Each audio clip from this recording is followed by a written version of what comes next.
Hello everyone, this is part 33 of What If Naruto Came Back to Claim His Family's Name, and I hope you guys enjoy this video and to like, to subscribe, to share, and check out the playlist, to see more comment down below. Now let's start the intro. They call me a god.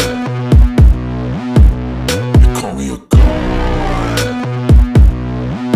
They call me a god. Join my membership, the perks are great. It's in the description. Be sure to like and subscribe, it gives me more motivation. Enjoy. Emi cracked her N as she looked at the red-haired and eyed ninja.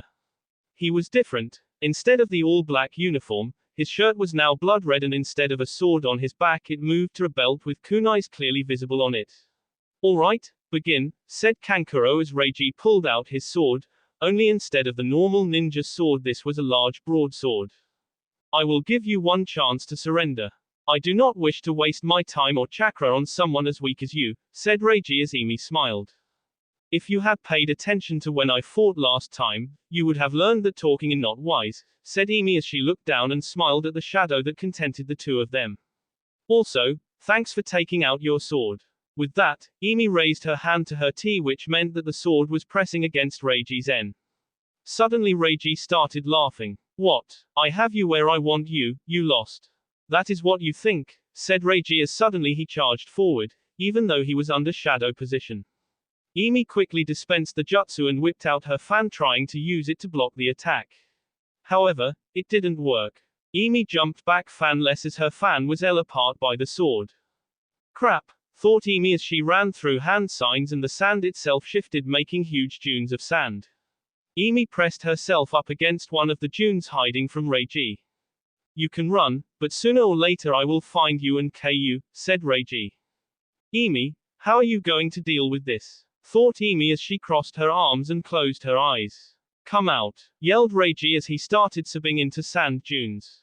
Alright, this only has a 15% chance of winning, but this is the best I have, and if I don't beat him in 4 moves I will never have a chance against him, thought Emi as she tossed up a kunai with an explosive tag high into the air.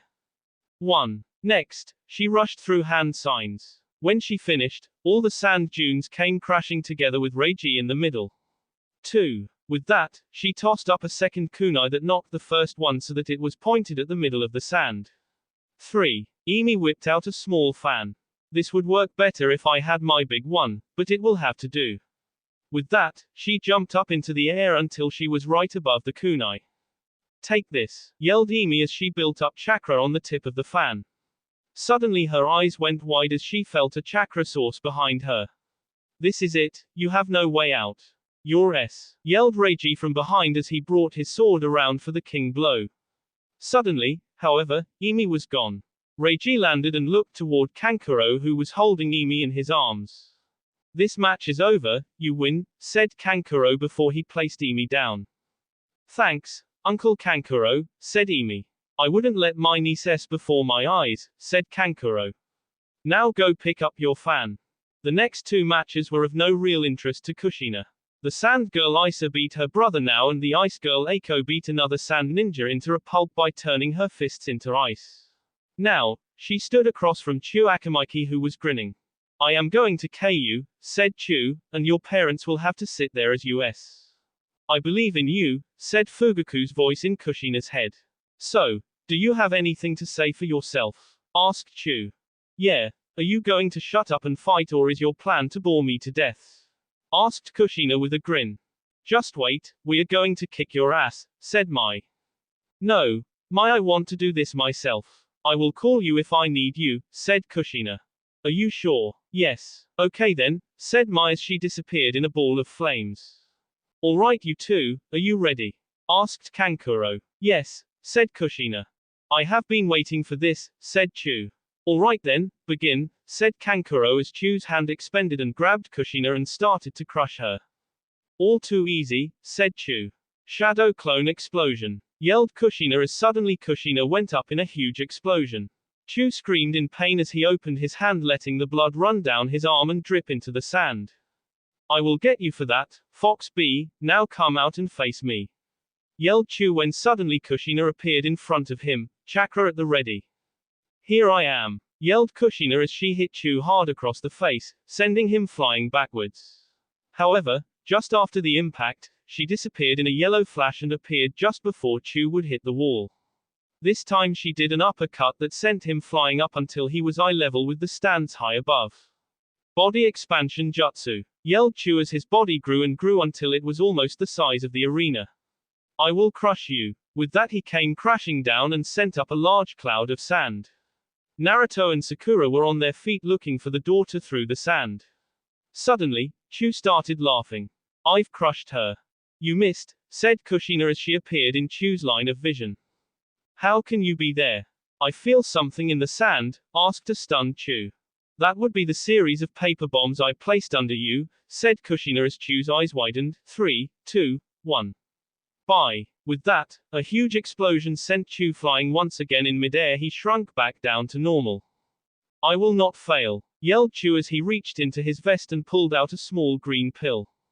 He can't be willing to use that, said Ino as she saw Chu put it into his mouth. What is it, Mom? Asked Liz as she looked at her mother. However, her answer came from her father. It's called a food pill. It turns excess fat into pure chakra, but it hurts the body a lot, said Sasuke. He just used the first one of 3. So what happens if he uses the last one? Asked Liz. More than likely, he would said Sasuke as blue chakra danced around Chu as he ran through hand signs. Earth style, mud unleashed. The entire arena started to shake as a huge geyser of liquid mud shot out of the sand below Chu, catching him and bringing him to the ground. Chu put his feet to the ground and stood before Kushina covered in thick mud as the geyser still sprayed behind him. Well, at least you have some mud now, you pig, said Kushina as Chu smiled. I will show you, said Chu as he pulled out a yellow pill and ate it. Now I have the chakra I need to pull it off. What? Asked Kushina as Chu ran through hand signs. This, yelled Chu as he ran through hand signs. Ninja art, mud dragon. With that, the geyser of mud started to shift and move as a face appeared out of its dark body, the face of a snaring dragon. Along with its face, 2 claw-tipped hands appeared. All element dragon jutsus are A-rank Eustace. Not even Chunin should know those, it drains too much chakra, said Gaara as he looked at Naruto's face, thinking it would be filled with worry. Instead, he saw that Naruto was grinning. You better look down there, Gaara, you might miss it, said Naruto as Gaara looked down and saw that Kushina holding her own hand sign. Suddenly, a small white tornado appeared around Kushina until it shot up high into the air. Kushina was still visible through the wind as her hair danced wildly around her face and her clothing whipped back and forth. Wow, said Liz as she looked at her best friend. She has improved, said Sasuke as he fought back laughter at the 2 Namikaze boys' wide open mouths. Ninja art, wind dragon, yelled Kushina as the tornado formed its own face and claws. Sakura's eyes were wide as she looked at her daughter before looking at her husband's grinning face. You taught her that? Yep, said Naruto as the 2 dragons clashed in a thunderous attack, spraying mud all over the field. After a few minutes, the attacks just cancelled each other out, leaving a panting Kushina and a mud-covered Chu standing there. I will not lose to you, said Chu in between breaths as he reached into his pockets and pulled out a small red pill. Now, yelled Kushina when suddenly a large dome of fire surrounded Chu as Mai appeared next to Kushina. Nicely done so far, Kushina, said Mai as Kushina walked forward. Now, let's finish this. Let's. Kankuro sir, you may want to follow us in here, said Kushina as a door opened in the flames and Kushina, Mai and Kankuro walked through. Naruto-kun, what is that jutsu? Asked Sakura. It is a dome made out of demon fox fire, no one can escape it. Last time I used it was against Orochimaru and it killed him, said Naruto. What is inside? Asked Sakura. Chu stood in the center of a dome of flames. You can't escape Chu, give up, ordered Kushina as she appeared with Mai at one side and Kankuro standing on the other. You have cheated, you said you wouldn't use your fox and she left the field. Yelled Chu as he pointed at Mai. Foolish man, I never left the field, I was standing next to Kankuro waiting for the signal to trap you in here, said Mai. I would like to introduce you to my friends. With that, out of the flames appeared at least a dozen large foxes just as large as a Kamaru is. However, these were all red with a large black stripe on their backs and their eyes were glowing red as the light from the flames danced off the pure white teeth. What are they? Asked Chu as they closed in around him. They are the royal guard of the Demon Fox Council. These are the best demon fighters who aren't on the council and they will love to have some fresh meat, said My as one stopped and stood in front of Chew. I call his face, it looks tasty, said the fox. Fine by me, I want his arm, said another.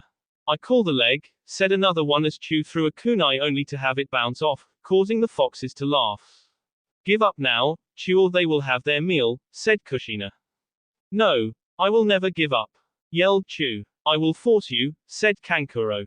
Kushina, call them, off you win. With that, the flames started to go down and the foxes disappeared in balls of flame. Kushina turned her back and started to walk toward the stairs. Meanwhile, Kankuro was talking to the crowd telling them what happened. I will not let you live, yelled Chew as he threw a kunai at Kushina's back. While the kunai was in the air, a second kunai interrupted it, making them both fall into the sand with a clang. Kushina looked up to see Fugaku's arm outstretched in a classic throwing stance as several sand anbu appeared around Chew. Chew, you just violated a major rule and attempted AM, said one of the anbu. I am not a mare, she and her clan are all mares, yelled Chew before one of the sand anbu knocked him out and disappeared. Alright, we will take a 30-minute break before moving on to round 2. The first match will be Fugaku Uchiha vs. Kib Inuzuka, both from the Leaf Village. Then it will be Reiji of the Ice vs. Isa of the Sand. Lastly it will be Eiko from the Ice Village vs. Kushina Namikaze from the Leaf Village, said Kankuro as people started to get up and stretched and headed toward the bathroom. We have been waiting for this, haven't we boy? Said Kib as he patted Akam on the head that was hanging out of his black jacket causing Akam to bark. So have I, said Fugaku as he looked at his friend. Same rules as always, asked Kib. Of course, no matter what happens we are still friends, said Fugaku as he looked past his best friend and saw Kushina was lying down on a small bench. He walked past Kib and stopped next to Kushina who had her eyes closed. She must be taking a quick nap to regain her chakra. I never said thank you, said Kushina out of nowhere as she opened her eyes and sat up. You don't have to, said Fugaku as he sat down next to her. Yeah, I do. I was an idiot. I knew what Chew did to the sand genin he fought and I still turned my back to him, said Kushina as she looked at the floor. Yes, you made a mistake, but the match was over and Chew broke the rules by still launching an attack, said Fugaku. Other than that, it was an impressive fight. Thanks, but it took a lot of chakra, said Kushina. Then rest and regain your strength. I want you to be at your best when we fight, said Fugaku as he stood up and walked away. Meanwhile, Reiji was standing next to Eiko. Do you know your task? Asked Reiji. Yes, I will do everything in my power to stop Kushina Namikaze from making the finals, said Eiko. Very good, but I must inform you, the same rules are still in effect, said Reiji as he looked at his squadmate with ice-cold eyes. I understand, said Eiko as Kankuro reappeared in the center of the arena. Fugaku Uchiha and Kib Inuzuka, please report to the field, said Kankuro as Fugaku and Kib walked down to the field. Alright you two, you already know the rules so I will not go over them again. Now, are you two ready? We have been ready, said Kib as Fugaku grinned. Alright then, begin, said Kankuro as the two boys charged at each other. Fugaku's sword whipped out as Kib pumped chakra into his nails making them into short claws. The two hit each other with a clang. They stood there for a moment trying to force the other back when suddenly, Fugaku jumped back as a small tornado came from the side. That isn't going to work on me, said Fugaku as he put his sword away and ran through hand signs. Kib just watched as suddenly Fugaku was gone. Genjutsu, please Fugaku, I can smell you through an elation even if I can't do this, Kib laughed as he ran through hand signs. Release. When he was finished he looked up to see Fugaku sticking to the high walls of the arena. Come on down and fight me. I am already here, said a voice from behind him. Kib spun around to see three Fugaku there and they all smelled real. How? Something I learned from Kushina is how to make shadow clones, said one of the Fugaku's clone. And from you I learned how to match someone's scent, said another of the three clones. Then I will just have to take you all, said Kib as he started to attack the clones, however when one fell, three more popped up in its place. Fang over fang, yelled Kib as the tornado started again. However it never stopped more from appearing. Kib stopped his breathing deep and heavy. Kib looked as the clones surrounded him. You can't win, said Fugaku as Kib looked up into the stands and saw dozens of his opponents standing there. I never broke the illusion, said Kib as suddenly everything changed. The sky were red with a black sun and the sand was also black and only one Fugaku stood there. Yes, you never did, in fact the match started 1 second ago. Everyone in the outside just saw us clash. Your nails against my sword, said Fugaku. But everything I did I planned beforehand, said Kib. Yeah, I know. I saw it, said Fugaku as his black Sharingan started at his friend as suddenly Kib was up on a cross. Now give up now my friend or I will have to hurt you. Kib tried to pull against the ropes but it never moved. I see that my dad was right, you do control everything in this world. I also noticed that you saw my plans in my head which shows me that you can see into my mind, and that is where I control everything, said Kib as he grinned as Fugaku's eyes filled with hate and he pulled out his sword and pressed its tip against Kib's chest. Don't you dare bring her into this, said Fugaku as he saw what his friend was thinking inside his head. Ah, so Fugaku Uchiha does have a weak point, said Kib. See, now I know your weak point and I can hurt you just by imagining things happening to her. I will show you, said Fugaku with hate in his voice as he raised his sword up high. Suddenly he came crashing down on Kib's head sending it flying off. In the outside world Kib's scream filled the air as he clenched his head as sweat ran down his face. Kib looked at Fugaku with bloodshot eyes. Fugaku you son of Bai, said Kib before he fell to the ground out like a light. What did you do? Asked Kankuro as he walked up to Fugaku. I attacked his mind, don't worry he will be fine but he won't remember what happened, said Fugaku as he turned to leave. Meanwhile, Liz was on her feet looking at Kib as he was put onto a stretcher. Dad, why did Fugaku do that? Asked Liz. Kib must have done something to make him mad. To attack the mind in that state is one of the most dangerous things to do, said Sasuke as Kiba and Hinata listened in. How is it dangerous? Asked Hinata as her son was carried out of the arena. Best case is he will never remember what happened today, worst case is he is brain-less. However, since he talked, his brain isn't hurt that bad, said Sasuke as he threw about what could have possibly make his son so upset. I have told him that the power of the Black Sharingan needs to be used carefully. What could make him so angry? Fugaku, what did you do to Kib? Asked Kushina as Fugaku walked up the stairs. I lost my cool and I almost killed my best friend, said Fugaku as he went and sat down. Well, what happened? Asked Kushina. My Black Sharingan is a double-edged sword. With it, I can see into a person's mind and see their fears, letting me use it against them. He learned to use it against me and let me see my own fears, said Fugaku as Kushina raised an eyebrow. What are you afraid of? Asked Kushina, stunned that he could be afraid of anything. I don't want to talk about it, said Fugaku, trying to avoid looking at Kushina and her blue eyes. Alright then, Reiji of the ice and Isa of the sand, please report for your match, said Kankuro as Reiji and Isa walked down to where they stood in the arena. Alright then, begin. It was over in 3 seconds. The moment the fight started, Reiji's sword was out and he now had his back to Isa. Everyone's eyes widened as Isa's eyes rolled over before her upper body fell off, showing a wooden body. I destroyed your puppet, just give up, yelled Reiji as Isa appeared next to the puppet. Fine you win, the puppet was my only real weapon and I saw your fight with the Nara girl. I don't want to and I know that if I do fight you I would said Isa. You are wise, said Reiji. And it earned you your life. Alright then, Kushina Namikaze, Eiko, come on down, said Kankuro as Kushina and Eiko walked down to the field. Soon, the two girls were facing each other. Okay, are you two ready? Yes, said Eiko. Let's do this, said Kushina. Alright, begin, said Kankuro as Kushina jumped back and threw 2 kunai. They hit Eiko and stuck into her chest but she didn't move. My skin is made of ice, your weapons are nothing to me, said Eiko as Kushina grinned. Your skin is made of ice, but ice is made out of water and at the right temperature ice melts, said Kushina as she pointed toward the kunai. Eiko looked down and saw 2 pieces of paper attached to the kunais. Suddenly, Eiko went up in flames. Mai, you're up. Mai opened her mouth as huge flames shot out of Mai's mouth pouring in more flames until it was white hot.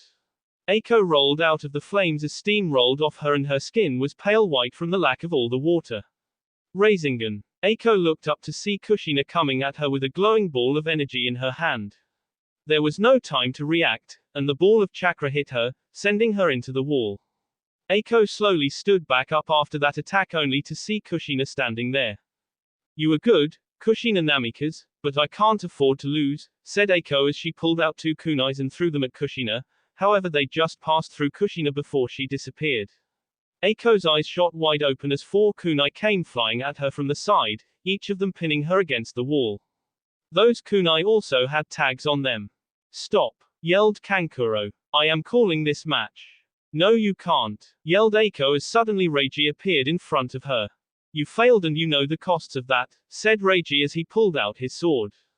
What are you doing? Yelled Kushina. Stay out of this Namikaze, said Reiji as his sword came swiping across Eiko's shoulders, removing her head. It rolled to a stop as her eyes looked up at the stunned crowd as Sand Anbu appeared around Reiji.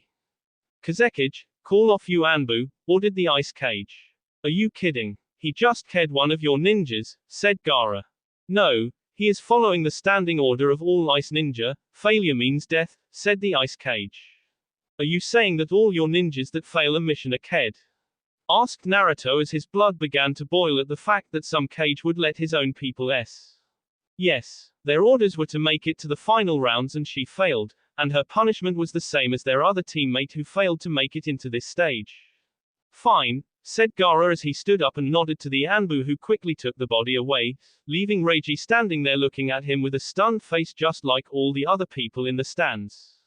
Today marks 1 year of the posting of the first chapter of Return of Namikaze, so I decided to give you a treat. I give you clips from the 2 stories I plan on writing after this story is finished. I have a poll set up to tell me if you like my choices or you can yell at me. Naruto Danzo takes over the village. Unedited. Gaara, this ice ninja has a message for you, said Kankuro as Gaara looked up at the ninja for a moment. An ice ninja, that is new Naruto, said Gaara as Kankuro's, Shikamaru's and Temari's eyes widened as Naruto removed his mask and pulled down his hood. Why am I not surprised that you would know it was me, said Naruto before eyeing Shikamaru. Are you going to try to take me to the leaf? No, because within 24 hours I will not be a leaf ninja, said Shikamaru. The leaf village has become a hellhole. Danzo controls everything. Thanks Shikamaru, said Naruto. You have no need to thank me, Naruto, said Shikamaru. I wouldn't have turned you in even if I wasn't defecting from the leaf. So are you becoming a sand ninja? Asked Naruto as Shikamaru shook his head. No, it would risk war, so Temari and I plan to head south towards Sprit Country and then from there to Treasure Country, said Shikamaru. So you and Temari are together? Asked Naruto as both of them nodded. Danzo doesn't even allow a council-level clan to marry someone of a lower-level clan in the leaf, and Temari is from another village, said Shikamaru sadly. I see, said Naruto before pulling out a scroll and handed it to Shikamaru. I can help you out a bit. If you can get to the Gem Village in Treasures County, there is a man named Sokka. He owns me a favor. He can get you across the ocean to Void Country and the Moon Village. If you two can get there within 2 weeks, me and Sakura will meet you there. I can get you two into the Ice Village if you want. Thanks, said Shikamaru. So you plan to get Sakura out? She may not want to go. Her family needs her money just to live. I have a plan to make sure Sakura-chan's parents are safe and have plenty of money, said Naruto. Besides, Sakura said that she said she wants to come if her family is safe. I see, said Shikamaru. Before you head to Konoha, I should fill you in on what has happened to everyone back home.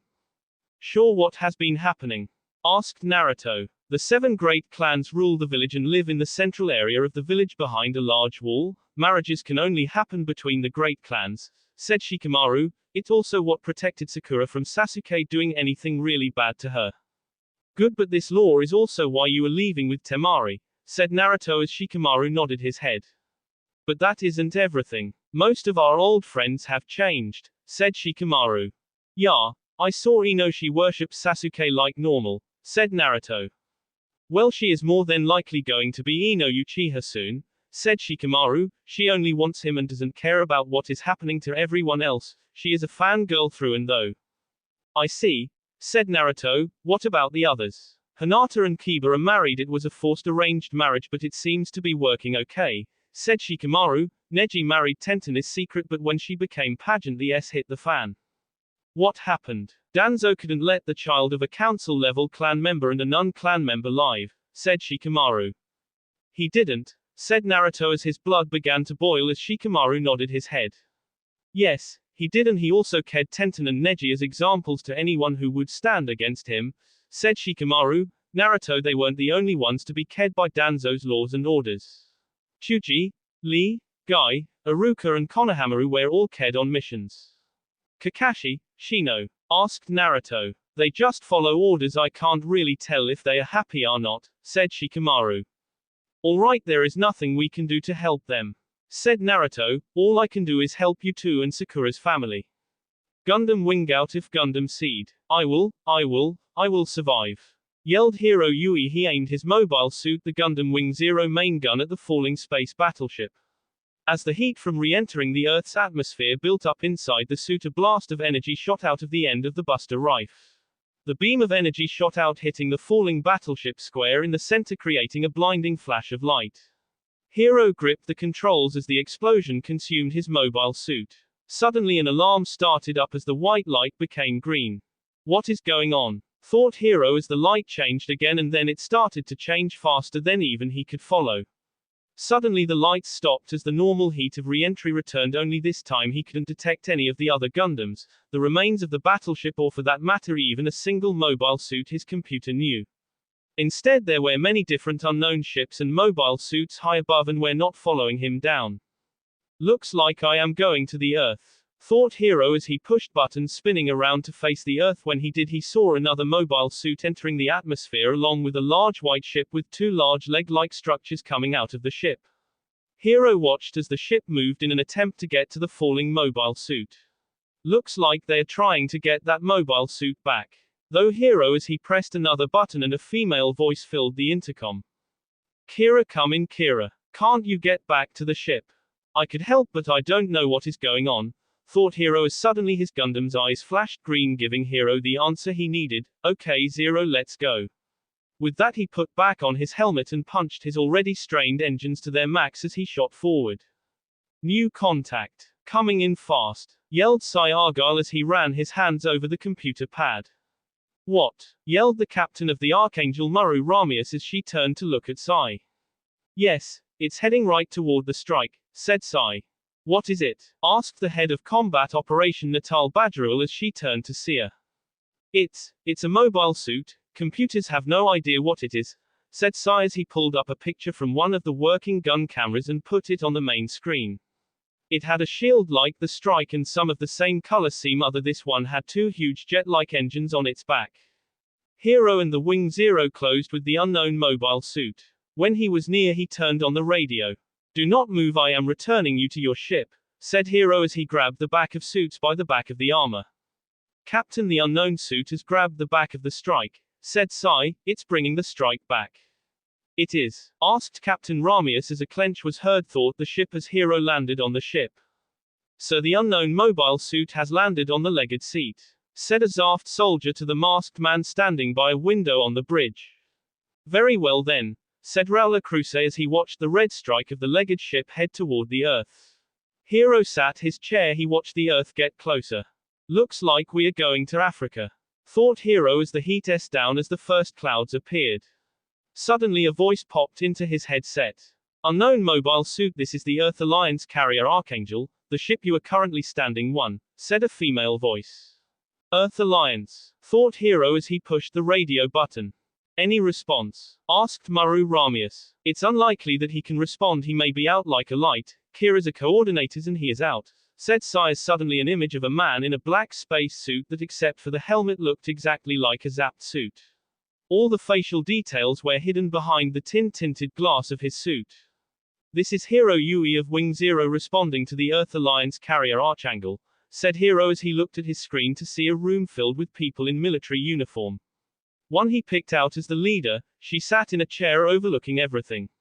She had brown hair and brown eyes. Hero Yui, I am Captain Muru Ramius, said the woman. I will return your mobile suit, stated Hero. We thank you. Is there anything we can do for you? asked Ramius. My suit is damaged, I need a place to repair it and to find out what is going on, said Hiro. You are welcome to come on board, but be warned any threat against this vessel will be dealt with, said Ramius. Understood, said Hiro as he cut the link. That will be all for this video. Be sure to like, subscribe, share, and comment down below for more videos. Goodbye.